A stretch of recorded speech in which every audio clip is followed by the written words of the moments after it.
Righto, team. Well, it is approaching sunset, both literally and metaphorically. We are getting ready to finally say goodbye to the Moto Morini X-Cape.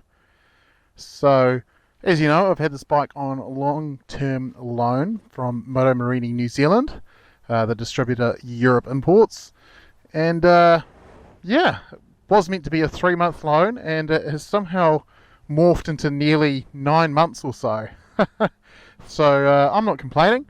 I have thoroughly enjoyed my time with this bike. My only real regret is I haven't had a chance to ride it more. So I put on about 3,000k or thereabouts in the time I've had this bike. Let's go have a look at the odometer. Lovely TFT dash as always. Yes, I have done personally 3,621 kilometres on this bike so far. Done some very cool stuff with it. Done a few wheelies. It does all right wheelies for a lamb's bike. Done the ride around Taranaki with Ray last Motoriki. We have done some commutes up to Auckland. Done some nice weekend escape rides. Some of which I didn't even film. I just took the bike out, no cameras, nothing, just enjoyed some pure motorcycling. And it's been really good at that. It's been a bit of a Swiss Army knife. We've had, obviously, it's fitted with Pirelli STR tyres, so it does gravel roads really nicely. Slippery clay, struggles somewhat, as those tyres would do. I've only dropped it the once, which was right after a photo shoot. I'll put a photo up here. I didn't actually take any photos of it on the ground. I was more in a panic. But we did do a little bit of damage. So some scrapes there, some scratches there. Not too bad really. It fell over in the sand. But it did have me wishing that it had the optional crash bars on it, just so that little bit of extra protection. Probably wouldn't have helped much in the sand, but you never know. What else have we done? We had the accessory windshield on. I've taken it off and put the factory one back on for a photo shoot I'm hoping to do very soon. And that's about it really. I had hoped to get a few more accessories and whatnot for it, but just never got around to it. Would have been nice to chuck the handguards on, the skid plate and the crash bars if I could. But yeah, them's the brakes. It's been a lovely bike regardless. Good fun. So, what shall we talk about before I hop on it? Let's talk about things I really like about it while it's sitting here. So, things I like about it. I go back and forth on the styling right now. On this angle, I'm loving it. Some angles, though, it is quite a lot of sharp lines and stuff. Sometimes it just doesn't look quite right. But aesthetics, they're in the eye of the beholder. Most of the time I look back at this bike and go, shit, that's a cool looking bike. Love the brakes. We got Brembos and the suspension. So in this class, Lamb's adventure bikes, Lunar approved motorcycle scheme adventure bikes. Pretty sure currently, correct me if I'm wrong, this is the only one still with Brembos and adjustable suspension. So you've got fully adjustable forks at the front, preload and I think it's compression at the back. Can't remember if it was compression or rebound. I think it's compression. Yeah, lots of cool tech. One of the things I love most tech-wise is the fact that it has tire pressure monitoring. So that has been a godsend. I have managed to get a puncture in the rear. Almost got one in the front, but luckily didn't get a full puncture. And yeah, popped up with the warning. You have your rear tire's gone flat, and yeah, managed to plug that, which yeah, rear tire still has plenty of life on it too after 3,000 k's. I've not been horrendously aggressive with this bike. It is not really a hardcore adventure bike. It's an adventure tourer, as it says on the side, and I've just enjoyed it. So we'll hop on it. I'm waiting for the sun to set so I can get a particular photograph. So the TFT dash, that's a goodie. So I've got it in off-road mode at the moment. You got the two modes.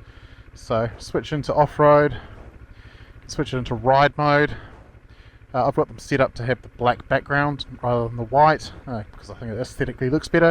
It doesn't do really much other than in off-road mode it gives you the ability to switch the ABS off, which you can't do in ride mode for some reason. It also gives you the really cool dash. So we've also got built-in connectivity. I've yet to find out actually if New Zealand is going to get the maps, which has started to be rolled out around the world. You can start get integrated maps on the screen as well. It's big enough for it. But yeah, connectivity wise, I kind of turned it off. I got to a point where I was like, yeah, this is really nice to have, but I wasn't really using it. Sort of the need to flick through stuff and control music and that on the screen, I just wasn't using it.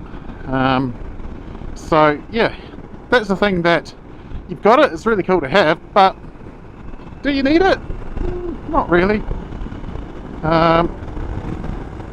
So the aftermarket windscreen, however, the accessory windscreen, definitely recommend that.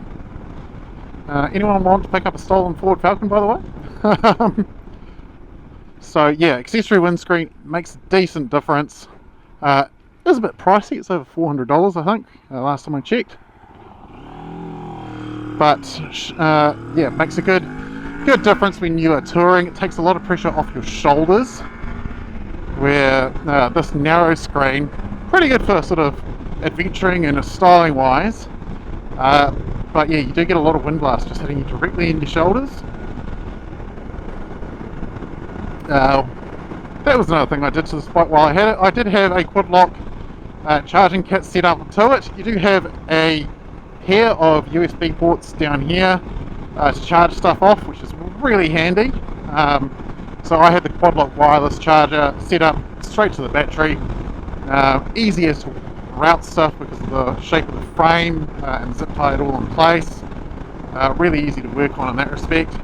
She's been a really nice bike to have in the garage. It isn't all roses though. I do have a few minor criticisms about this bike. Firstly being the levers. While they're adjustable, they're different types of adjustment. Which sort of, I suppose, points to this bike's price point. It isn't an ultra premium bike by any means. It is sharply priced. It's a value proposition, a very value proposition bike in terms of bang for buck. In the Lambs class, currently, I don't think there's anything that touches this bang for buck. So yeah, levers, it'd be nice if they were sort of symmetrical, or at least use the same system for adjustment. I got them all dialed in nicely, though, and they do their job, their levers. It's just one of those pedantic things, I guess.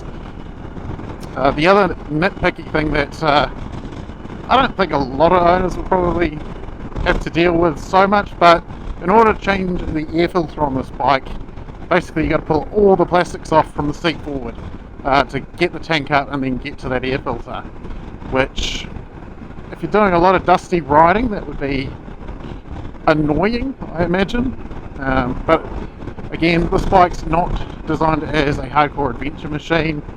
It can do some impressive stuff though. I've seen some really crazy stuff out of Europe, guys wheeling these things, doing big jumps, stuff that most of us probably won't do, let's be honest. Because yeah, the third thing, the plastics, they look beautiful, but they are vulnerable. They're not like dirt bike plastics, they don't bounce back after falling over. So you're going to want to invest in some kind of crash protection, especially if you're doing a lot of gravel, or if you truly want to take this off-road, like doing the 42 Traverse or something. You'd want that crash protection just to make sure you're looking after those plastics. Now, in terms of power, personally I think this is fine. Heard multiple things. The official specs say 60 horsepower. I've had no complaints in terms of the amount of power that it has on tap. It's nice and predictable. It's got, I believe, a 180 degree crank in the engine. It's not a 270, it doesn't sound like a V-twin. But considering almost every other parallel twin these days is a 270, it's actually quite nice to have something that sounds a bit different. So yeah, that's just one one guy's opinion there, but I'm actually enjoying the sound of the 180 and the way it sort of buzzes up. Power-wise again though, perfect for gravel roads and adventure touring. Not enough to get you into too much trouble, but you can have quite a bit of fun letting the rear out, doing skids in the dirt, wheelies. It's just a fun motorcycle. You've also got, you can't quite see it because it's not dark enough, but backlit switchgear, another nice feature. Not a must-have by any means, but it's just one of those little nice features that, again, adds to the value for money that this bike brings to the table. LED lighting all around as well, and yeah, I haven't done any dark country roads, but I've had no complaints riding home at 1 o'clock in the morning from Auckland on this thing. The high beam has a decent enough spread. Yeah, good enough for most applications, I'd say.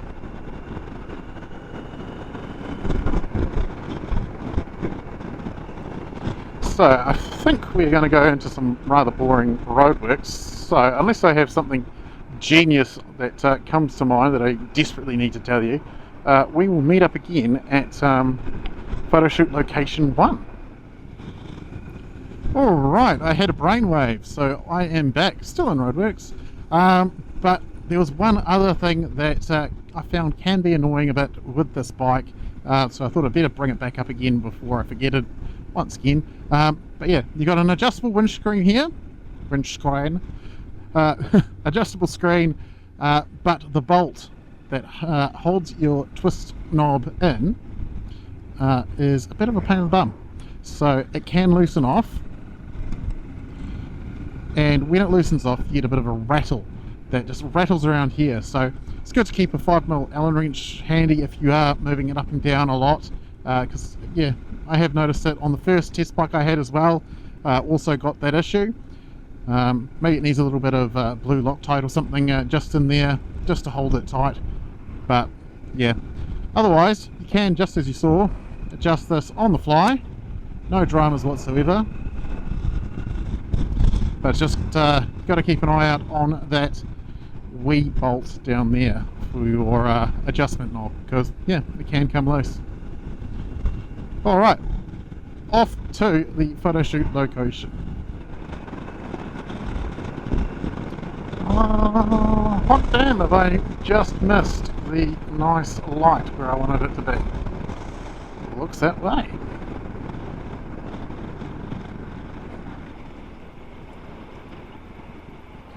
Or just in time, I think. Great thing about adventure bikes, just go where you want. Easy peasy.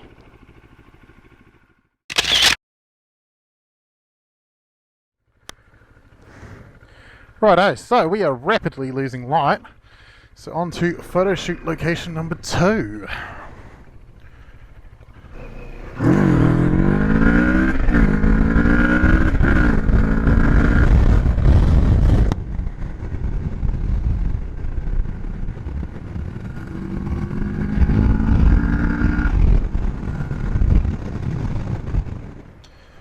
Darn it.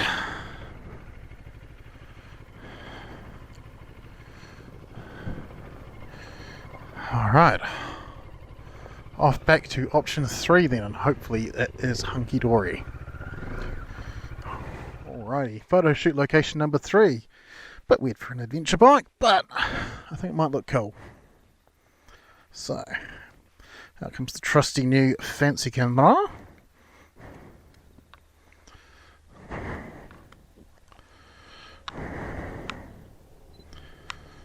And donk.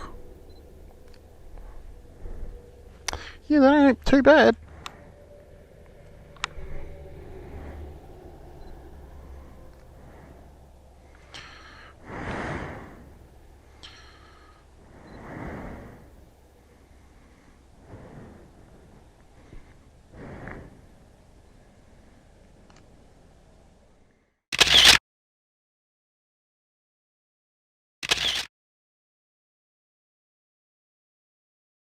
Righto, well, coming very much to the sunset now, and quickly, while we're underneath a noisy bridge on State Highway 1, it's nearly time to say goodbye to the Moto Morini X-Cape 649. Echo, nice. So we are going to be doing this, obviously the hard way. So running out of lights, so it's going to be real quick. I'm going to really miss having this bike in the garage. It's not perfect, no bike is, but it is definitely, bang for buck, one of, I think, the best adventure tourers you can get, especially if you are looking for a bike that is lunar approved. There's plenty of other options out there that cost a lot more that aren't lunar approved, but if you're on your L or your Rs, yeah, definitely take one for a test ride. They're not intimidating, they will look after you and cosset you as you learn to be an adventure rider, but it's still comfortable enough to do nice big tours on. I had a blast doing Taranaki on this bike. We have done all sorts of cool stuff together. And yeah, my only regrets are I didn't do more cool stuff. So I really wanted to go for a moto camp. Life got in the way. I did get to go to the centre of the North Island. That was a highlight of my time with this bike, as was the Taranaki trip with Ray on the same Mazo SCR. That bike looked really cool dirty. And all in all, I think we have done quite well. First long-term test bike. Hopefully there may be more in the future, you never know. But this is going to go back to Europe Imports, the distributor for Moto Morini New Zealand. And yeah, I'm going to be bikeless, it seems. So hopefully something new comes in the future. So till then, thanks for watching. If you want to know any more about the Moto Morini X-Cape, I've got plenty of other videos. There'll be a playlist somewhere up here or over here. Yeah.